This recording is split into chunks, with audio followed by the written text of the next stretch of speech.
Bonjour à toutes et à tous. Merci de nous avoir rejoints pour ce webinaire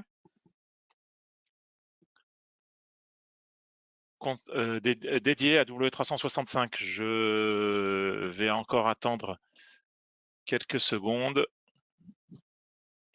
que d'éventuelles personnes un peu en retard nous rejoignent et on démarre la session du 28 septembre dédiée à Amelkis W365.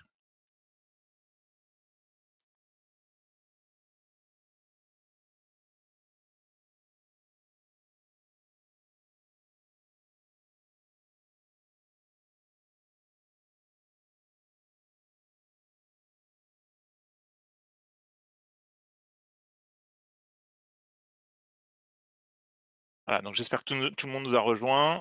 Rebonjour à toutes et à tous pour ceux qui viennent de nous rejoindre. Et merci d'être présent pour cet Amelkis W365, cette présentation à notre outil de réalisation de plaquettes automatisées. Je suis votre interlocuteur pour la présentation de ce webinaire. Entre autres, je m'occupe du suivi, du développement de la solution W365 qui va vous être présentée aujourd'hui. Donc, je m'appelle Nofal Yassir. Voilà, je vous propose pour ce webinaire d'aborder plusieurs points. Une petite présentation pour ceux qui ne nous connaissent pas encore, une présentation d'Amelkis, expliquer la philosophie et l'état d'esprit, les fondements du développement de cette solution Amelkis W365 et ce qu'elle apporte, sa technologie. Et ensuite, je vous propose de vous présenter les principales fonctions sur les quelques slides qui vont suivre avant d'entrer directement en démonstration dans l'outil. Alors, Amelkis, c'est une société qui a été créée en 2004. Nous sommes avant tout connus dans le domaine de la consolidation. Nous sommes un éditeur principalement connu autour de la solution Opera, Amelkis Opera, solution de conso et de consolidation et de reporting, qui devient d'ailleurs, pour ceux qui nous suivent, ils nous connaissent, Amelkis EPM, une solution extrêmement puissante pour réaliser vos consolidations, quelles qu'elles soient, en cabinet ou dans les groupes de toute taille, et bien sûr le suivi des indicateurs de gestion, FP&A, reporting financier et non financier d'ailleurs. C'est ce qui a fait notre succès, notre renommée.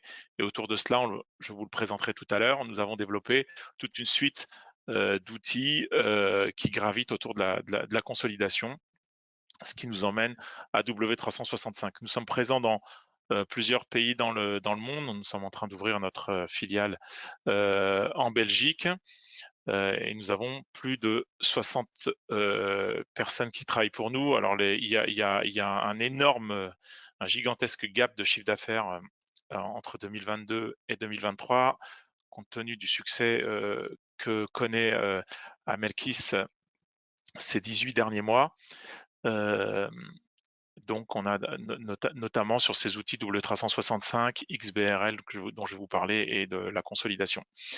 Nous signons à peu près 150 à 160 nouveaux dossiers de conso par an, à peu près 200 clients W365 par an. Et alors les slides sont pas forcément à jour, mais on a déjà dépassé les 5000 utilisateurs de par le monde. Ceux qui rejoignent l'écosystème à Amelkis, on rejoint d'abord une communauté d'utilisateurs. On n'est pas vraiment pas sur une approche client-fournisseur traditionnelle. On est plus sur une approche de communauté d'utilisateurs et de partage d'informations avec un véritable accompagnement. Mais les fondements de tout ça, c'est quand même l'innovation. On est une société qui est détentrice de ses propres sources. Donc on n'utilise pas d'open source, pas d'application tiers. Tout est spécifié chez nous et ensuite développé avec une approche très simple. On reste très pragmatique dans l'ensemble de nos applications et ce qui nous permet d'avoir des outils simples, innovants et efficaces. Néanmoins, tout ça serait rien sans toute la partie service qui l'accompagne. Vous avez des experts métiers en conso, des experts en contrôle de gestion. Maintenant, on a pris des experts pour la partie CSR environnement, taxonomie verte, CSRD, bilan carbone, etc. Puisque ça doit faire, ça va bientôt faire partie intégrante de votre rapport financier. Et pour tout cela, voilà, on a une proximité, une politique de service et des consultants extrêmement qualifiés qui sont à même de pouvoir vous accompagner. Quel est l'écosystème en termes d'outils aujourd'hui? Donc, on a notre héritage historique, donc Opera, qui devient Amelkis EPM, qui permet clairement aujourd'hui de faire de la consolidation dans plusieurs normes, hein, puisqu'on a des standards, mais évidemment français, IFRS, LuxGap, BelgoGap, USGap, Cisco ADA pour la partie Afrique. On est en train d'échafauder des paramétrages bancaires parce qu'on a des clients qu'on accompagne depuis de nombreuses années qui ont migré ou qui ont fait des acquisitions de ce type. Nous avons la partie développement durable dont je viens de parler, sur lequel nous dédions toute une business unit pour pouvoir apporter un starter kit assez large, hein. On va bien sûr faire la taxonomie verte avec les notions d'éligibilité, atténuation et pour voir en fait quels sont les indicateurs qui vont selon vos activités, hein, parce que faut comprendre que c'est attaché à votre activité, votre code NAS précisément, pour voir ce qu'on mettra dans votre rapport financier. Donc, on a une BU dédiée à cela et bien sûr le FP&A avec notre starter kit sur le business plan. Et autour de cela, si vous voulez, on a un certain nombre d'outils. Alors, un qui est fameux, qui est connu, c'est l'outil dédié XBRL appelé Kiss Filing, qui permet aux sociétés cotées de réaliser le dépôt. On ne dépose plus via l'INPI son PDF. C'est fini depuis 2021 pour les groupes cotés. On doit déposer un fichier, tout est digitalisé, un fichier HTML qu'on appelle inline XBRL, qui comporte un certain nombre de balises qui sont inhérentes à une taxonomie. C'est impulsé par l'ESMA, relayé par l'AMF en France et toutes les autorités des États-nations en font de même pour la partie Europe, sachant que c'est une norme qui est assez internationale, déjà présente en Asie et aux États-Unis. Et voilà, récemment, un pays comme Israël avec l'ISA, donc Israël Authority, qui impose également ce standard. Et bien évidemment, nous sommes présents pour pouvoir proposer nos services. On a une solution de rapprochement d'intragroupe, une plateforme d'accord de compte qui est déjà en fait dans EPM dans sa version simple. Mais si on veut une vraie plateforme d'échange très communicante qui descend à la facture et avec un certain degré d'automatisme, Amelkis Intercompagnie peut être la solution pour certains groupes qui ont cette problématique cette problématique d'intragroupe, de non-réconciliation, de retard, d'élargissement des délais qui peut poser problème, notamment si vous êtes des sociétés cotées. Amelkis Lease, lorsque vous êtes en IFRS, qui est un outil qui a une double casquette, puisqu'il répond à la norme, bien évidemment, donc IFRS 16, contrat de location simple et crédit beau, mais il dispose d'une véritable Contratech. Toutes ces applications dont je parle sont toutes full web. On est sur des dernières technologies. Elles ont toutes des certifications. C'est extrêmement pointu maintenant. Ces applications sont d'ailleurs un peu plus chères à cause de ça parce que on nous demande des certifications, des tests d'intrusion, etc. Donc toutes ces applications reposent sur le même socle, le même socle technologique. Donc Lise est extrêmement abordable chez nous. Et bien sûr, la suite W365 et X365, X pour Excel, sur lequel je ne vais pas m'étendre aujourd'hui, mais qui est un add-in Excel pour pouvoir aller piquer de la donnée et l'afficher sur Excel, un outil de retrieve, et W365 qui nous réunit aujourd'hui pour ce webinaire, qui vous permet d'aller récupérer de la donnée depuis vos outils conso, qu'ils soient EPM ou non d'ailleurs, hein, c'est un outil qui est complètement ouvert pour pouvoir réaliser votre plaquette. Quelques exemples de clients qui nous font confiance. Vous pouvez noter qu'il y a différents secteurs d'activité, différentes tailles de clients, différentes typologies d'organisation. différents pays. Nos solutions s'adaptent assez simplement, assez facilement à tous les contextes et avec notre département consulting, on est à même de pouvoir accompagner. À défaut de département consulting, vous pouvez aussi vous appuyer sur notre réseau de partenaires qui nous font confiance depuis de nombreuses années et qui sont de véritables spécialistes et professionnels. Vous avez Bello Milenbach qui est associé, Mazar, RSM. On a tout le réseau Inextinso qui sont aussi des clients à nous hein, pour la plupart. Et vous pouvez remarquer aussi que certaines banques d'affaires et fonds d'investissement que j'ai pas listés ici, pour des raisons de confidentialité, qui nous suivent, ils nous font confiance pour pouvoir produire des rapports, des ratios, pour pouvoir challenger certains objectifs lorsque cela est nécessaire, notamment dans le cas de LBO. Ça nous emmène à Melkis W365. L'esprit, je vais commencer par ça, c'était de simplifier énormément la réalisation de la plaquette pour nos clients Opéra et EPM, mais pas que. Je le répète, la solution est ouverte, hein, en conso comme en compta hein, d'ailleurs. Hein. Il y en a qui l'utilisent pour les rapports sociaux lorsqu'ils ne sont pas dotés d'outils comptables qui le permettent. Et la problématique, c'est que souvent, on se retrouvait à mettre des fichiers Excel dans des documents Word. Et pour le faire, on utilisait les fonctions natives d'Office, donc les liens de tableau, les liens hypertextes. Ces liens sont précaires, ils sont difficiles à maintenir, et ensuite, ils vous imposent des copiés de liens à la dernière minute si les tableaux changent. Donc ça crée une perte de temps, c'était chronophage, et souvent vous pouviez avoir quelques bugs malheureux qui vous faisaient perdre énormément de temps. Donc, difficulté de mise en place, le poids élevé du document, la mise à jour des liens qui est parfois acrobatique dans certains cas, sachant qu'en général, c'est très peu communicant, puisque vous devez embarquer le fichier Word et les fichiers Excel attachés pour pouvoir les envoyer à une tierce personne pour qu'elle puisse la visualiser. Donc nous, ce qu'on a voulu faire avant tout, c'est mettre fin à ces liens en proposant un add-in, c'est-à-dire un ajout à Word, un greffon à Word, qui est capable d'aller lire les sources de données de manière complètement native. On ne va plus lier des tableaux, mais chaque cellule de votre tableau qui est dans Word, qui est un simple squelette Word, hein, il n'y a pas de lien Excel, va être capable d'aller lire directement la donnée depuis la base de données hein, ou depuis une source X ou Y. Je vais développer tout à l'heure. Ce qui vous assure déjà un maximum de sécurité puisque vous allez rentrer votre login et votre mot de passe dans la DIN. Donc on va jouer tout le processus de sécurité, à qui a accès à quoi, à quelle typologie de données. Ça c'est important. Vous avez un processus fiable de mise à jour et rapide.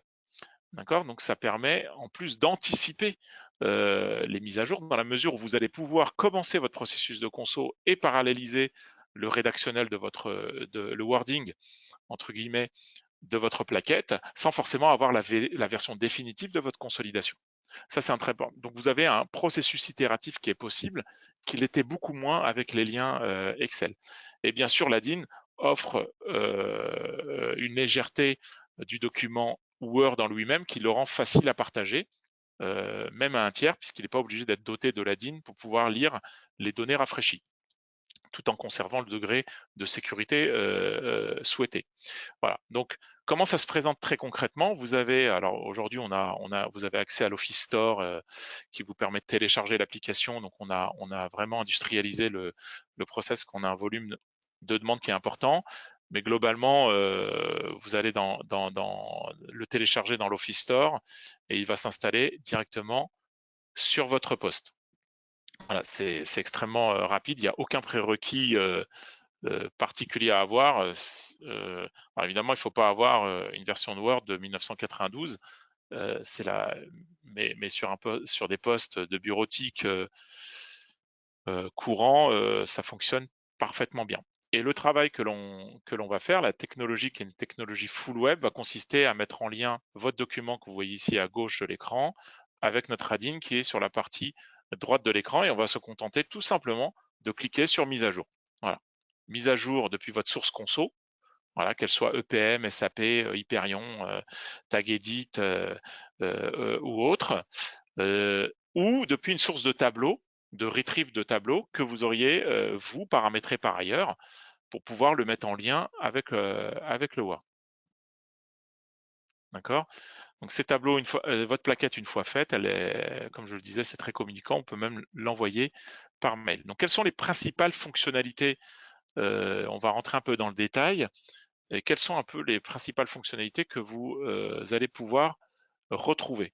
Donc première chose, on va pouvoir restituer des données issues d'Opera ou de PM ou d'une source que nous appelons source externe. Alors, en général, hein, c'est du Hyperion et du SAP qu'on nous demande pour pouvoir mettre en lien une cellule de votre tableau Word, hein. Pas de lien de tableau, hein. Là, on est vraiment sur un squelette à la limite que vous avez dessiné dans Word, vous avez copié-collé, mais qui n'a plus aucun lien dynamique avec le fichier Excel source. Et vous allez pouvoir mettre en lien cette cellule avec la source de données que vous aurez sélectionnée. Donc ici, par exemple, Opera. Voilà. Et comment ça fonctionne derrière, hein? Vous avez un fichier de paramétrage que l'on vous fournit et que vous pouvez adapter et modifier à votre guise, qui va dire que derrière cette cellule A1 se cache en fait une rubrique qu'on appelle ici, une rubrique générique qu'on appelle ici A121, qui est en fait l'addition de deux rubriques de votre source conso qui sont la rubrique A209 et A289. Donc vous pouvez voir qu'on peut faire des additions de X rubriques, on peut faire même des additions de totaux pour restituer une ligne directement. Donc ça, c'est très important à comprendre. Vous avez ce fichier de pré-paramétrage que l'on vous donne. L'application est livrée pré-paramétrée, mais rien ne vous empêche d'adapter le paramétrage à votre guise pour pouvoir éventuellement customiser les comptes qui seraient chez vous positionnés dans une autre ligne. Voilà. Et ça va se contenter d'aller lire la source de données et restituer les valeurs fonction des rubriques. Alors, ce qu'on ne voit pas derrière, c'est qu'il se cache d'autres dimensions, comme le flux, la piste d'audit, etc., selon les logiciels qu'il y a derrière. La deuxième fonctionnalité principale, c'est éventuellement la possibilité qui vous est offerte d'aller directement restituer des données depuis Excel. Donc, on peut imaginer que tout n'est pas dans votre source de données Opera, EPM, SAP ou Hyperion ou autre, et que vous avez des fichiers Excel des fichiers de travail Excel qui vont venir nourrir votre plaquette Word. Et bien, sachez que vous avez la possibilité d'identifier les onglets dans ces tableaux. Au sein de ces onglets, une zone de travail, on le voit ici, par exemple dans l'onglet feuille 1, j'ai identifié la zone de travail A1 à C8, et l'outil va être capable d'aller lire toutes les cellules qu'il y a ici, cellules qui doivent être concomitantes à ce qu'il y a dans votre fichier Word, et on va pouvoir le rafraîchir. Et quand bien même le fichier Excel est mis à jour après coup, eh ben, qu'à cela ne tienne, le lien est conservé et vous pouvez redéclencher une mise à jour de votre fichier Word. Vous voyez, donc ça ouvre des perspectives. On peut mixer des informations depuis un outil conso, depuis la base de données conso directement, et la compléter avec des fichiers de travail Excel qui viendraient de la communication, qui viendraient du contrôle de gestion, du service légal ou du service RH, par exemple, pour le mettre dans un rapport de gestion. Alors, je parle de Word aujourd'hui. Dans la roadmap, je le repréciserai à la fin, il y a aussi la possibilité de faire les mêmes restitutions dans PowerPoint, qui est prévu. Voilà. Et la dernière grande fonction qui vient compléter les deux précédentes, c'est ce qu'on appelle la gestion de variables. La gestion de variables vous autorise à variabiliser des éléments chiffrés dans un texte, chiffrés ou même des éléments de texte d'ailleurs, qui seraient dispersés dans votre texte ou dans vos textes et vos différents paragraphes pour venir les mettre à jour automatiquement. La hantise que l'on a souvent, c'est que dans une centaine de pages, on peut se retrouver parfois avec des consos qui ont retourné. On se dit que probablement les pourcentages, les calculs ou les chiffres que l'on a dispersés dans les différents paragraphes ne sont plus à jour, ne sont plus en adéquation.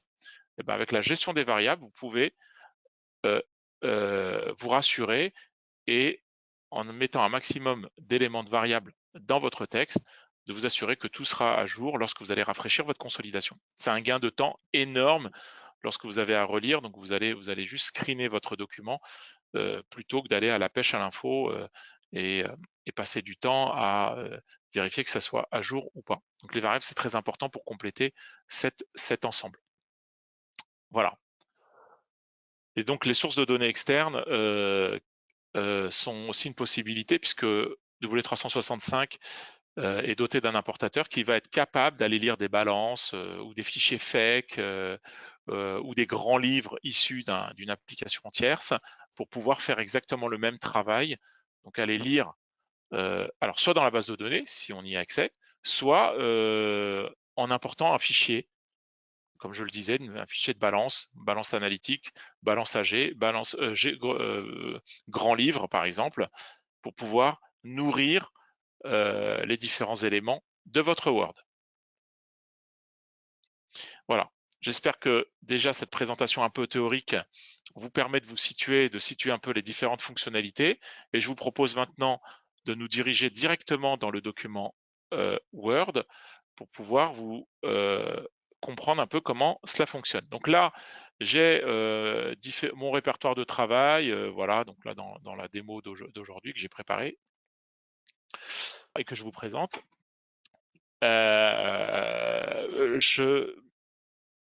Ici, vous avez un document Word qui va vous permettre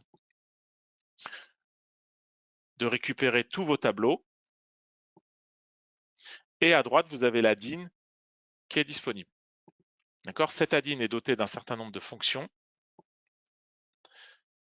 EPM, les connecteurs vers des sources externes, comme SAP, Hyperion, etc. La possibilité de récupérer des tableaux, la possibilité de récupérer des éléments de variables, comme je le précisais. Voilà. Le tout dans l'ADIN. Et en amont de cela, bien évidemment, je me suis authentifié avec mon login et mon mot de passe pour avoir la certitude d'avoir les bons droits. Voilà. Donc mon fichier Word dispose d'une incrustation de tableaux, donc de squelettes de tableaux que j'ai copié-collé ou que j'ai dessiné directement dans Word. Et ensuite, toute cette suite d'éléments sont liés directement avec la source que j'ai choisie. Donc ici, en l'occurrence, Amelkis EPM, notre outil de consolidation. D'accord ? J'ai d'autres sources de données dans des tableaux qui sont en fin de page, avec des tableaux qui sont des retrieves. Donc j'ai des tableaux Excel que j'ai par ailleurs. Alors je peux vous les montrer, ils sont là. Voilà. Et donc ces tableaux-là, qui peuvent être des retrieves ou des tableaux inertes, des tableaux autonomes dans Excel, je les mets également en lien dans mon Word. Voilà. Et la troisième série de données sont les variables qu'on a pris le temps de paramétrer et qui sont également incrustées un peu partout dans le document.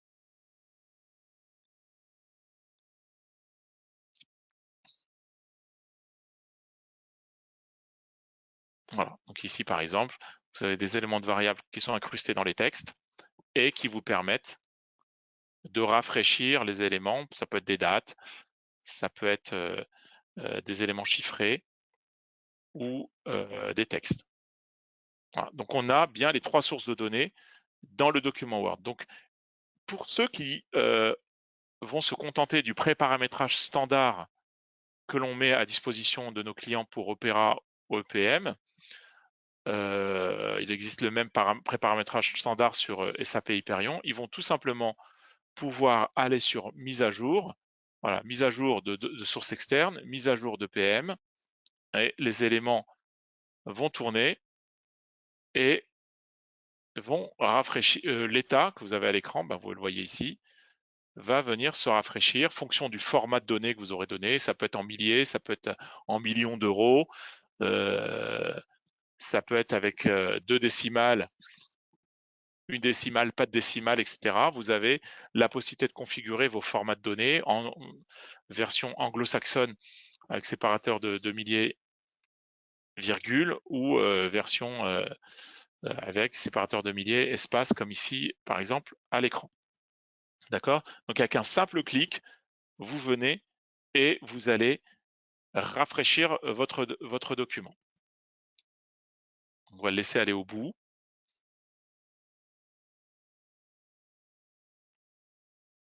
Et une fois qu'il aura terminé, donc on aura un message pour valider qu'on a bien été au bout. Voilà, c'est le cas ici. Et il va horodater la dernière mise à jour.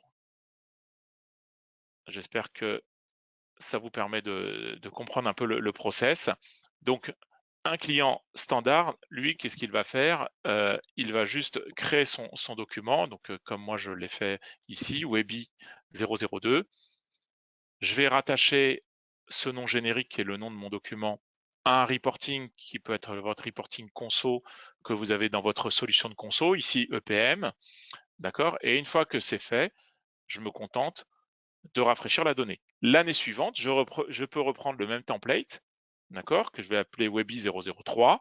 Je me contente de changer le reporting, de mettre 2023-09, d'accord, et d'aller directement dans mise à jour. Donc, le gain de temps est précieux, il est réel, il est perceptible. Voilà.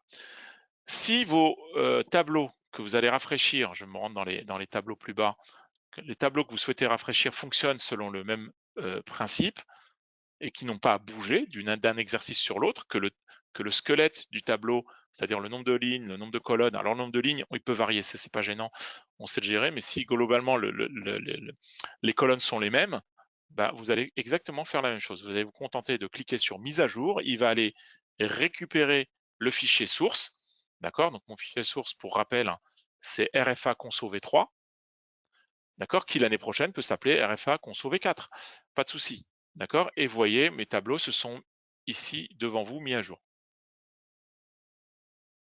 d'accord. Ce lien entre V3 et V4, je le fais ici, puisque en fait j'utilise un nom générique qui s'appelle data conso. Ce nom générique est rattaché au vrai fichier Excel qu'il y a derrière. C'est pour ça que derrière, en fait, moi je me contente de dire que les liens data conso qu'il y a ici sont plus rattachés à V3 mais à V4, et je n'ai pas à changer le paramétrage de mon fichier Word puisque le nom générique est le même. Okay, ça, c'est très important. Donc, c'est de la simple mise à jour. Et pour vos variables, il en va de même. Hein, je vais essayer de prendre des variables qui ne sont pas encore mises à jour. Voilà, par exemple ici. Et pour les variables, c'est exactement le même principe. Mise à jour de variables. Variables que vous pouvez lister, variables que vous pouvez importer, variables que vous pouvez préparer dans un fichier Excel et charger avec un simple import, d'accord, pour en avoir une liste exhaustive, hein, de toutes les variables que vous avez dans votre document. Et avec cela, vous avez la certitude que l'ensemble des données sont à jour dans votre document. Voilà, ça c'est très important. Pour ceux qui font XBRL, sachez que pour la partie tableau, alors pour le block tagging, c'est peut-être moins pertinent parce qu'on a un outil de Amelkis Filing extrêmement puissant pour la partie auto-block tagging, mais sachez que également on peut nous venir mapper vos tableaux pour qu'ils soient tagués automatiquement. Ça c'est pour ceux qui font derrière ça un dépôt XBRL. L'application est complètement compatible pour pouvoir le faire.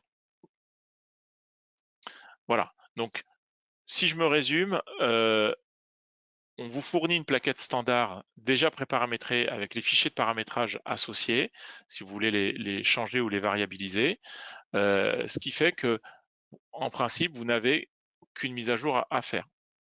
Derrière cela, ce n'est qu'un fichier Word, donc vous pouvez l'adapter, le modifier, le charter évidemment comme vous le souhaitez. Ce n'est qu'un Word, hein, vous en avez complètement la main. C'est d'ailleurs le fichier en local sur votre poste. L'ADIN est juste greffé à votre Word local. Donc, pour ceux qui veulent des plaquettes personnalisées, donc ça ne pose aucun problème. Vous pouvez customiser, personnaliser comme vous le souhaitez. Vous pouvez aller chercher des sources de données de chez Amelkis, donc Opera ou EPM en conso, ou d'autres sources de données externes, pour ne pas les citer, donc comme EPM, comme SAP et d'autres outils, OneStream, Hyperion par exemple. Vous avez la possibilité de garder vos retrieves actuelles et faire en sorte qu'elles soient également mises à jour directement. On propose un pré-paramétrage pour faire avec les tableaux standards en lien non plus avec les outils de conso, mais avec des retrieves si vous le souhaitez. Et la dernière étape, qui est un énorme facilitateur, c'est la variabilisation des données. Voilà. Tout ça encadré dans un Nadine que nous maintenons, que nous supportons avec une hotline, des mises à jour. Le processus de réalisation de la plaquette est un véritable outil processé et encadré avec son propre product owner chez nous, chez Amelkis, pour un véritable suivi. Voilà, donc cette présentation touche à sa fin. J'espère vous avoir démontré tout l'intérêt de cette solution. Elle a énormément de succès parce que le gain de temps pour ceux qui la pratiquent est réel. Et je vous remercie pour votre temps et votre attention lors de ce webinaire. Merci beaucoup, je vous souhaite une excellente fin de journée.